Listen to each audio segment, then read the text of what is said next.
जी इस ज़माना अलग हो गया है कि भगवान से भी लेन देन का मामला चल रहा है कि आप मेरा ये काम कर दो तो ये हो जाएगा, और काम एक भी नहीं हुआ तो भगवान बदल ले कि वही कहीं और माथा टेकते हैं, यहाँ तो काम हो नहीं रहा। तो ये भक्ति नहीं होती। तो एक तो जो परसेप्शन भक्ति का बन गया है कि भजन कीर्तन पूजा पाठ कर लिया और भक्ति हो गई। भक्ति का असल मीनिंग है सरेंडर, समर्पण। और समर्पण व्यक्ति कब करता है? जब पहला चीज विश्वास होता है कि वो जो भी करता है वो सही करता है। मुझसे कई बार लोग पूछते हैं कि आप बहुत ज़्यादा डिप्रेशन में नहीं जाते, या कोई आपने सब कुछ देखा है, चाहे स्ट्रगल है, इंसल्ट है, रिजेक्शन है, हर फील्ड में हर चीज़ होती है।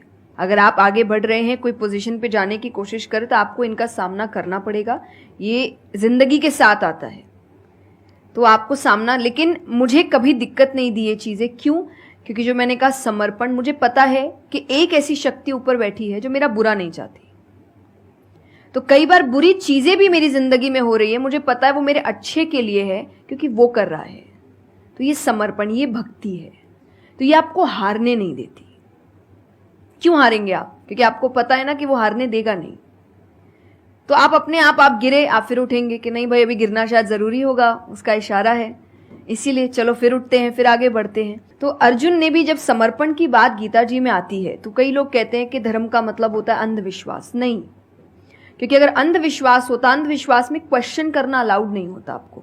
गीता अगर सिर्फ भगवान की बात होती तो 2 पन्ने में खत्म हो गई होती। ये दोनों के बीच की बात है जिसमें अर्जुन ये जानते हुए कि सामने कौन खड़ा है, क्वेश्चन करने की तो कोई सवाल ही नहीं था वहां पर कि भगवान लड़ने बोल रहा है, क्या क्वेश्चन करना, पर उसने कंटिन्यूअसली क्वेश्चंस किए हैं। पर उसका भी नाम आया था समर्पण, कि वो समर्पित होकर क्वेश्चन कर रहा था कि ये जो खड़ा है ये मेरे हर सवाल का जवाब जानता है, ये मुझसे कभी कुछ गलत काम नहीं कराएगा।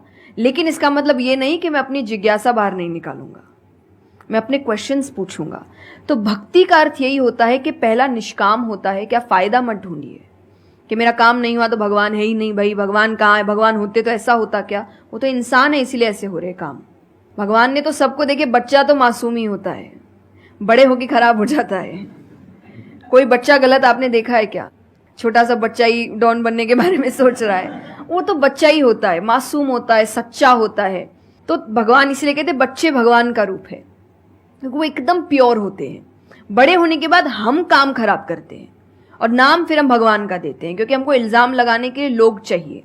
ये फेलियर्स के लिए भी, आप फेलियर्स के लिए भी हम कहते हैं मेरा काम अच्छा नहीं था, मेरा समय अच्छा नहीं था, मुझे पेरेंट्स ने सपोर्ट नहीं किया, मेरे पास ये नहीं था। वरना अगर देखा जाए इन्हीं सिचुएशन में कई लोग हैं जो काम करके आगे बढ़ जाते हैं। तो करने वाला तो कर लेगा, नहीं करने वाला इल्जाम लगाएगा। तो वो इल्जाम अभी हमें ऐसे दिखता है, एक ऐसा कोई है जो सामने तो खड़ा नहीं है, भगवान लगाओ इल्जाम। एक फोटो है ना इंटरनेट पे कि भगवान खड़े, छोटी बच्ची खड़ी है, छोटी बच्ची के हाथ में एक टेडी बेयर है। तो भगवान वो मांग रहे हैं और वो बच्ची बोली मुझे बहुत अच्छा लगता है, मुझे नहीं देना। उसको नहीं पता कि भगवान के पास पीछे एक बड़ा सा टेडी बेयर रखा है और भगवान उसको कह रहे कि बस दे दो और मुझ पे विश्वास रखो कि वो दे दो। छोटी चीज जो तुमसे, आपको वो बुरी लग रही है उस वक्त कि मेरे साथ गलत हो गया या मेरा छोटा काम नहीं हुआ, मैंने तो इतनी पूजा की थी, इतना काम किया था, शायद तुम उस काम के लिए नहीं बने हो, तुम और बड़े चीज के लिए बने हो। तो निष्काम क्या है कि आपकी भक्ति निष्काम है, स्वार्थ से नहीं बनी है, तो भक्ति आगे बढ़ेगी। दूसरा सरेंडर, कि मेरे हर सवाल का उत्तर सिर्फ उसके पास है। तो ये 2 चीजें भक्ति बनाती है, 2 चीजें जो भक्ति में। तीसरा हम जब करते हैं सत्संग, जो उन्होंने कहा सत्संग का एक सत्य के संग। तो सत्य कौन है? जब हम शास्त्रों में देखते हैं, सबसे पहला श्लोक जो श्रीमद् भागवत में आता है वो भगवान का स्वरूप बता रहा है। उसमें है सच्चिदानंद रूपाय।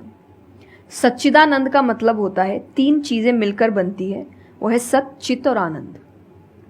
जो ये 3 चीजों को जीवन में समझ लेगा सही से, उसने भगवान को समझ लिया, क्योंकि भगवान का रूप ही सच्चिदानंद है। तो सबसे पहला है सच, जो कहा गया सच की राह पर चलो। जो हम ये एक्चुअली आपने एग्जैक्ट वर्ड उस वक्त बोले, मैं अपनी कथा में भी कहती हूँ कि आजकल हम इतनी छोटी छोटी बातों पे झूठ बोलते हैं कि हम किसी से मिलने जा रहे हैं और हम घर से भी नहीं निकले, अरे 5 मिनट, अरे सिग्नल पे खड़ा हूं, अरे बस पहुंच गया, अरे क्या हो गया, वो 2 बातें तो सुनाएगा ना सिर्फ कि तुम समय लेकर नहीं आए। पर हम इतनी इतनी सी बातों में झूठ बोल रहे हैं। ये हमें लगता है कि कोई बड़ी बात नहीं, पर ये बहुत बड़ी बात है। कि आप इतना भी सच का सामना नहीं कर सकते, और फिर हमें लगता है कि हम लाइफ के जो प्रॉब्लम्स है उसका सामना कर लेंगे, खुद के सच का तो सामना कर नहीं पा रहे हैं। जिंदगी का सच सामने आएगा तब तो बैंड ही बज जाएगी पूरी, क्योंकि वो कठिन है। जिंदगी आसान नहीं है, किसी के लिए नहीं, भगवान के लिए भी नहीं हुई। आप राम जी को उठाइए, कृष्ण जी को उठाइए, जब तक यहां रहे कोई सुखी नहीं रहा।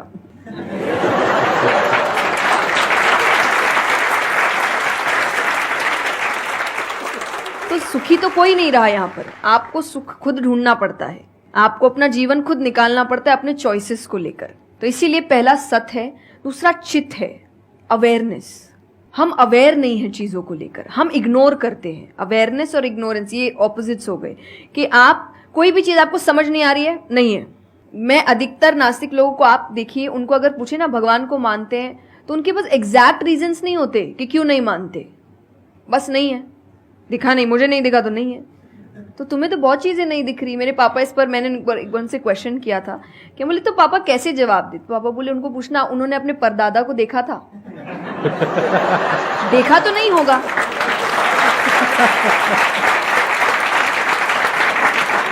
सुना है, दादा से सुना है, पापा से सुना है कि थे, मैंने तो नहीं देखा, तो मैं बोल दूं वो थे ही नहीं।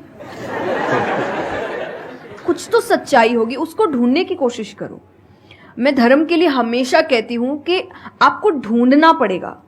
भगवान, मेरे पापा ने मुझे एक बात कही थी, भगवान मानने की चीज है, जानने की नहीं।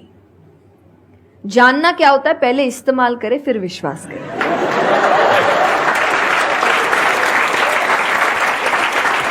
कि पहले देखेंगे है कि नहीं है, फिर बताएंगे। तो वो तो भगवान है, वो कहेंगे देख मैं भी घुमाता हूं।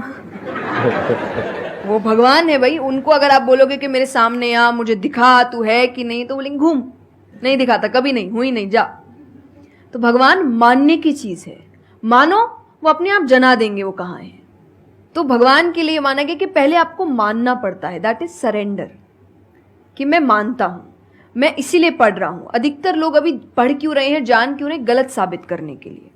और दुनिया के लिए भी, आप किसी भी चीज को जानने की कोशिश करो तो सिर्फ एक खाली दिमाग से जानने की कोशिश करो, अपने दिमाग से नहीं कि मुझे गलत साबित करना इसलिए पढ़ता हूं चलो। तो फिर आपका दिमाग सीधा उस गलत बात पे ही जाएगा कि देखो मैंने तो बोला ही था गलत है।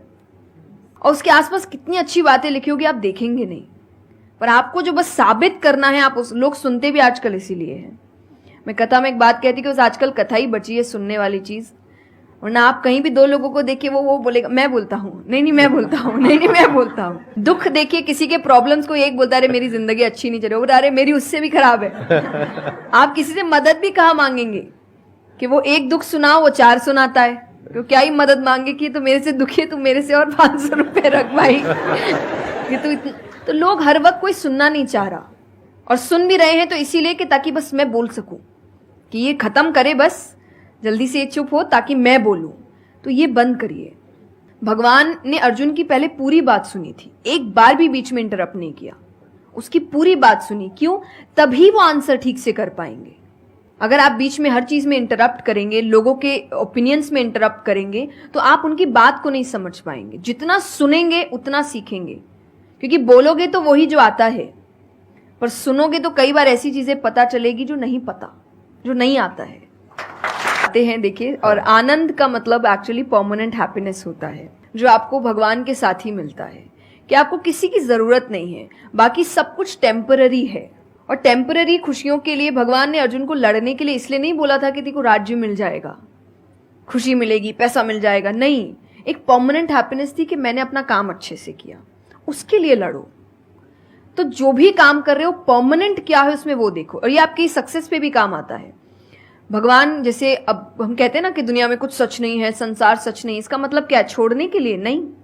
क्या आप पहली चीज, जब दुख आ रहा है तो डिप्रेशन में मत जाओ, क्योंकि आप जानते हो ये भी परमानेंट नहीं है, टेम्पररी है, कल फिर ठीक हो जाएगा। खुशी आ रही है तो घमंड मत करो, ये भी निकल जाएगा, ये पोजीशन भी ज्यादा समय तक रहेगी नहीं, तो उसको रखने के लिए काम करते रहो।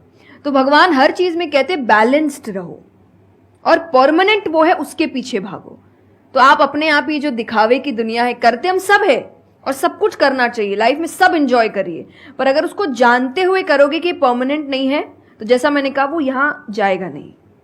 जैसे एक पक्षी है, आप पेड़ पे उसको बैठा दो और फिर जिस ब्रांच पे वो बैठी उसको काटने लगो, और जब तक ब्रांच नहीं गिरेगा वो नहीं हटेगी, क्योंकि उसको ब्रांच पे भरोसा है ही नहीं। उसको पता ये रहेगा ना, उसको अपने पंखों पे है कि वो जैसे ही गिरेगा मैं उड़ जाऊंगी।